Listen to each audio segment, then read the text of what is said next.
Hello Christ vibe viewers. இன்னைக்கு ஏசப்பாவுடைய 2 சீஷர்களுடைய வாழ்க்கையை பத்தி பார்க்கலாம். ஒருத்தர் பேதுரு, இன்னொருத்தர் யூதாஸ். பேதுரு ஏசப்பா எனக்கு யாருன்னே தெரியாதுன்னு சொல்லி 3 தடவை மறுதளிச்சாரு. இன்னொரு பக்கத்துல யூதாஸ் அடுத்த லெவலுக்கு போய் முத்தம் கொடுத்து மனுஷகுமாரனை 30 வெள்ளி காசுக்காக காட்டி கொடுத்தாரு. சரி, பேதுருடைய வாழ்க்கை அதோட முடியல. பேதுரு மனம் கசந்து அழுதாரு. அவருக்கு மன்னிப்பு கிடைச்சிச்சு. ஊரெல்லாம் போய் ஆண்டவர் தான் மெய்யான தெய்வம்னு சொல்லி அறிக்கையிடுறாரு. வைராக்கியமா பிரசங்கம் பண்ணி பல ஆத்துமாக்களை இயேசுவுக்காக சம்பாதிச்சாரு. சரி, ஓகே. இன்னொரு பக்கத்துல யூதாசனுடைய முடிவு எல்லாருக்குமே தெரியும்.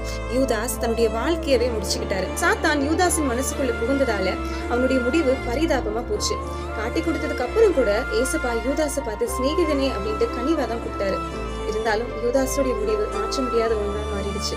சரி, இதுல இருந்து என்ன கத்துக்கிறோம்? பேதுரு மனம் திரும்புதலுக்கு ஏற்ற கனி கொடுத்ததுனால தான் இன்னைக்கு வரைக்கும் பேதுருவை நம்ம பேசுறோம். யூதாஸை எல்லாரும் வெறுக்கிறோம். இதுல இருந்து மனம் திரும்புறது ரொம்ப முக்கியம்னு கத்துக்கிறீங்களா?